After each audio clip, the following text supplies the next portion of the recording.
Hello, my friend. It's the Range Ronin. I sure appreciate you joining me for another At the Range chapter in the Range Ronin Chronicles. I sincerely hope that you enjoy it. So, let me open the book and we'll get going.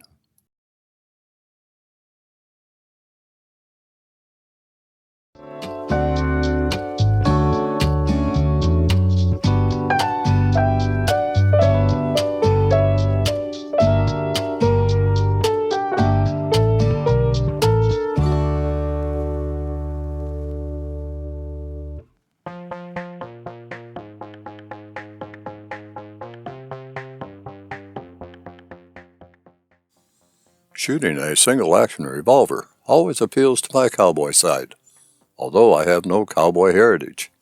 Today, with some of my son-in-law's .45 Colt hand loads on hand, let the range session begin. I am going to begin by shooting first two-handed to get a feel of POA versus POI, and then shoot one-handed duelist style from then on.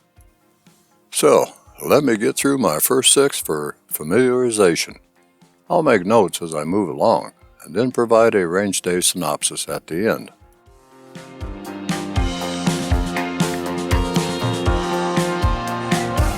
I paid a lot of money for it, so I better be able to do it. Let me know, okay?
That's why I bought the He's paid the 556. You gotta keep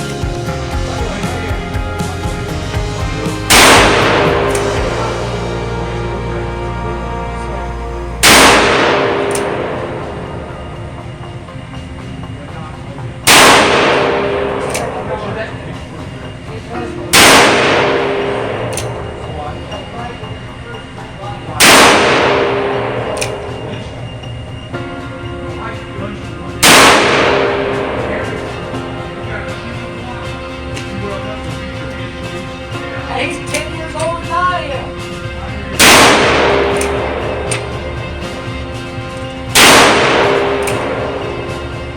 I was married to my wife.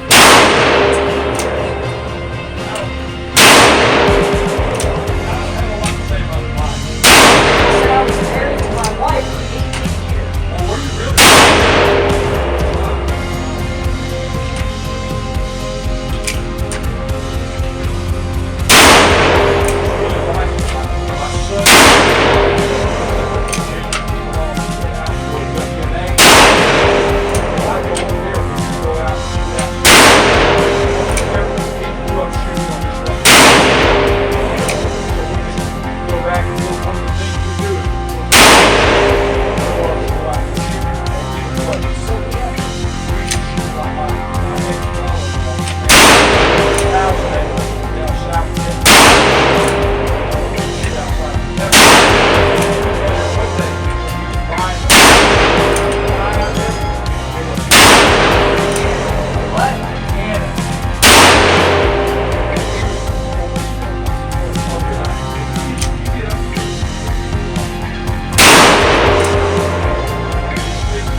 From my first experience at the indoor range with the Ruger new model Blackhawk, which told me that I needed to adjust the rear sight, as the Blackhawk was shooting to the right quite a bit.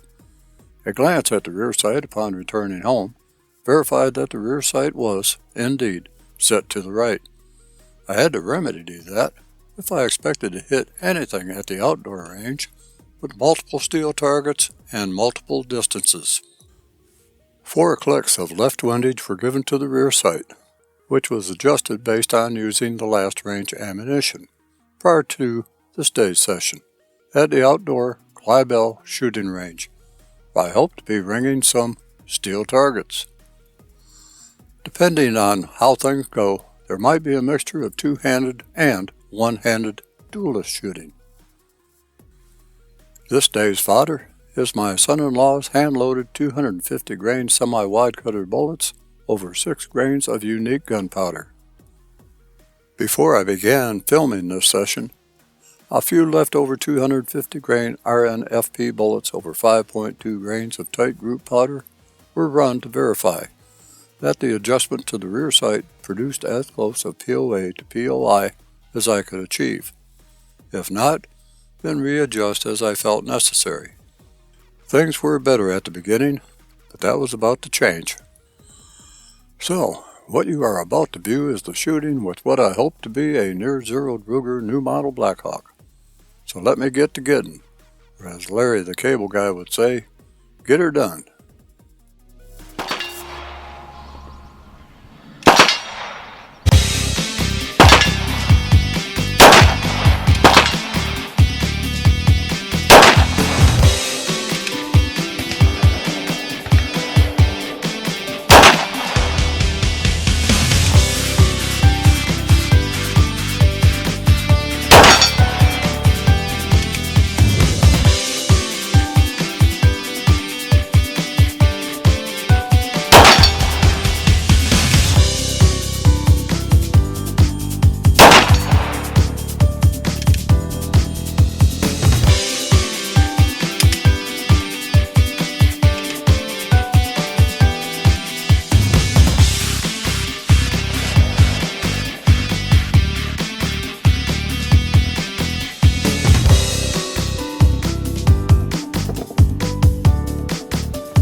Before I get into today's range session, I want to touch on if the revolver is cocked and you wish to let the hammer down to its rest fully forward position against the frame. This applies too if the revolver is hot, loaded with live rounds, or not. There are two methods in which to decock the single-action revolver. Regardless of the method, use extreme care when attempting to decock the revolver, as the thumb slipping during this process can result in an accidental discharge if the trigger is held to the rear and a live cartridge is chambered. The first method is provided in the Ruger manual. Make certain that the revolver is pointing in a safe direction. Make certain both hands are dry and not impeded in any way by gloves, bandages, cold, etc. Grasp the revolver, if right-handed, so that the thumb and forefinger of your left hand are firmly holding the cylinder frame below the middle of the cylinder. Your left hand, if right-handed, should support the full weight of the revolver, allowing you to use your right hand to manipulate the hammer and trigger. Place your right thumb firmly on the hammer spur and, with your thumb securely in control of the hammer, squeeze the trigger only enough to permit the hammer to break free of the trigger. At that instant, immediately release the trigger and then slowly permit the hammer, still secure under your thumb, to move forward to its resting position against the frame. Note that it is imperative that finger pressure be removed from the trigger just as soon as it is free of the hammer. Then, properly, the trigger and hammer will move toward their fully forward rest positions together. Decocking method 2 is essentially the same, but you will be decocking the revolver with the thumb of the support hand. As with method 1, ensure that the revolver is pointing in a safe direction and make certain both hands are dry and not impeded in any way by gloves, bandages, cold, etc.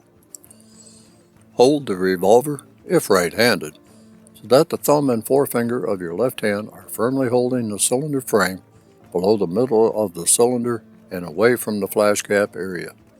Your left hand, if right-handed, should support the full weight of the revolver. Place your support hand thumb firmly on the hammer spur and, with your thumb securely in control of the hammer, squeeze the trigger with the right hand trigger finger only enough to permit the hammer to break free of the trigger. At that instant, immediately release the trigger and then slowly permit the hammer, still secure under your thumb, to move fully forward to its resting position against the frame.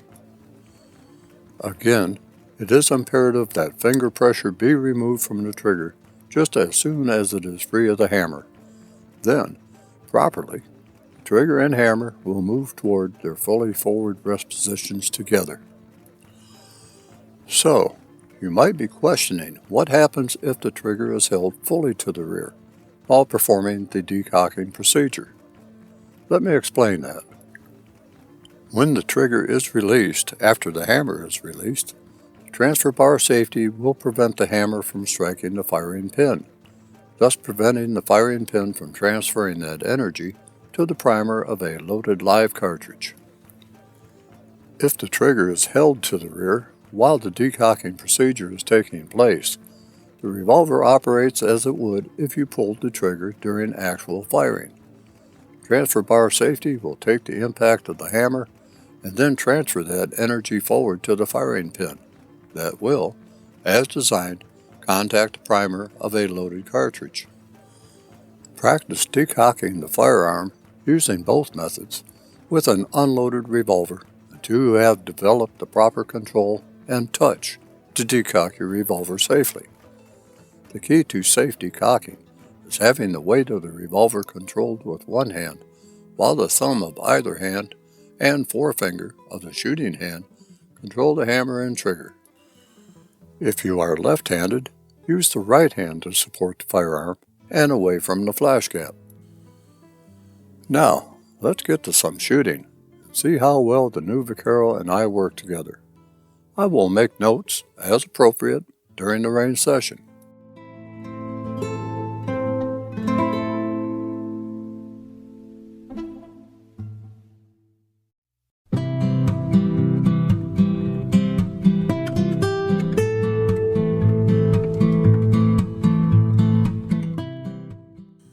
If you remember from the features segment, the front sight had been filed down. Since I did not know how this was going to affect POA versus POI, I decided to shoot with a two-handed grip to get my aim as steady as possible. Taking a sight picture, at the bottom of the bullseye, I found that this was a perfect 6 o'clock hold at 7 yards. That, incidentally, surprised me, as I thought the impact would be higher.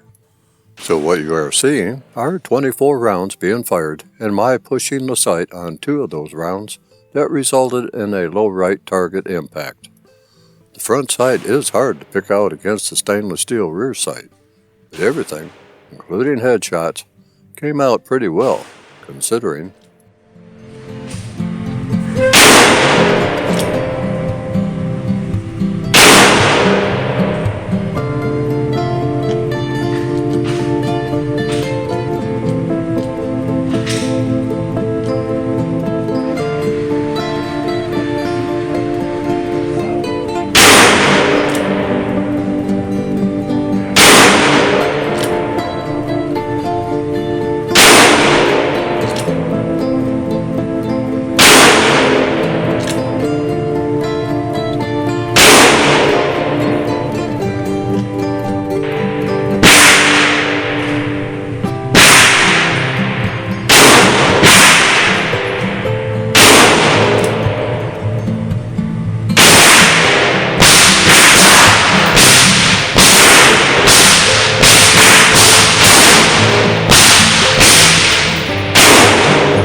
Well, surprisingly to me, the range day was cut short, and I'm going to tell you why. The fault lies in the ammunition, and not the new Vaquero.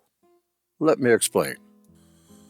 I had 25 rounds of my son-in-law's handloads, 250 grain bullets over 5 grains of Ogden tight group smokeless gunpowder, for an approximate muzzle velocity of 697 feet per second. I also had 25 rounds of factory Fiocchi 250 grain ammunition with a rated muzzle velocity of 750 feet per second. With the exception of one of my son-in-law's handloads that had a high primer that would not allow the cylinder to turn, the remaining 24 fired without incident. Once I had expended the handloads, I turned to the Fiocchi loads. That is where things took a different turn, or lack of. When I loaded the first round and rotated the cylinder bound up. I could see where the rim of the cartridge was binding against the recoil shield and the loading gate base. That's odd, I thought. I removed the cartridge, thinking it to be an oddball, and attempted to load a second round. Same thing happened. The cylinder bound up, and again, I could see where the rim of the cartridge was binding against the recoil shield and the loading gate base. It turned out that none of the Fiocchi ammunition would allow the cylinder to rotate without binding so tightly that, at one point, I had to remove the cylinder to remove the offending cartridge. Note that the Fiocchi loads had been shot successfully in the Ruger Blackhawk that I reviewed previously, and in all my Uberti reproductions. I have no explanation as to why the Fiocchi loads would not chamber fully in the new Vaquero and cause the cylinder to bind. When arriving home, I took a feeler gauge to measure the distance between the rear of several chambers to the front of the rim. This distance measured 0.08 of an inch, whereas there was no gap between the face of the cylinder to the front of the rim on the hand-loaded rounds. In other words, the rim of the hand-loading cartridges were flush against the cylinder, and no binding occurred, as it should be. The Fiocchi ammunition, on the other hand, was not as it should be. With all that said, this range session closed out prematurely. With that said, let me at least provide a session synopsis with the good.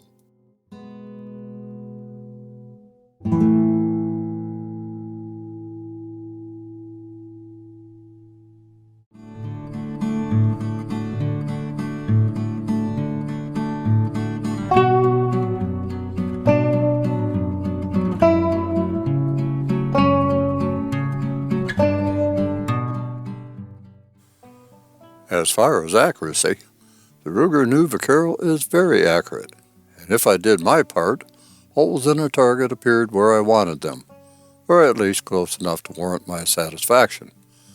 The front sight had been filed down, but that did not impact my accuracy with the firearm, just where I needed to hold. The new Vaquero is well balanced in the hand, and although heavy, ease in handling this firearm is very pleasing. A very light 2-pound 2.4 ounces of trigger finger pull to the rear drops the hammer. As usual, it is best to keep the trigger finger away from the trigger until you are ready to shoot. The front sight is thin and blends too well with the rear sight channel. I found it best to bury the front sight until I could not see it, then raise it enough so that it just peeked above the rear sight channel. The new Vaquero, like the original Colt single-action Army, is better as a fast-action, instinctive point-and-shoot firearm.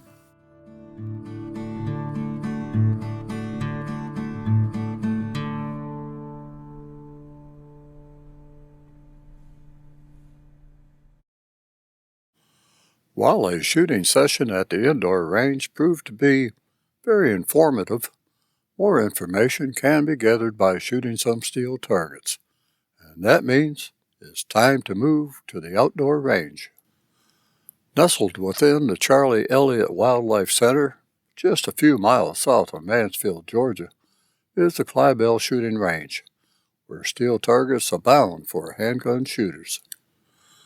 The new Vaquero, while quite capable of shooting a variety of targets, nothing is more satisfying than hearing the ring of steel when struck by a projectile like a .45 caliber bullet, and seeing some swinging targets, well, swing when struck. I feel right at home here, and I am hoping that the Ruger new Vaquero will as well. So let's see. With steel targets at distances from 15 yards to 35 yards, it won't be much of a challenge to the new Vaquero, but my aiming it where I need it to be aimed might pose a challenge. If you remember, the front sight had been filed down somewhat. At the indoor range, I had to hold the sight picture to just where that front sight barely peeked above the rear sight channel. Let's see how well that works out here.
Having shot and producing a review of the new Vaquero, I was very interested in how the Vaquero is going to respond at the range. So a trip to my favorite outdoor range, Clybell Shooting Range, inside the Charlie Elliott Wildlife Center, just below Mansfield, Georgia, would afford me the opportunity to ring some steel and satisfy my curiosity. With some Fiocchi 250 grain cowboy loads on hand, let's carry on with the session.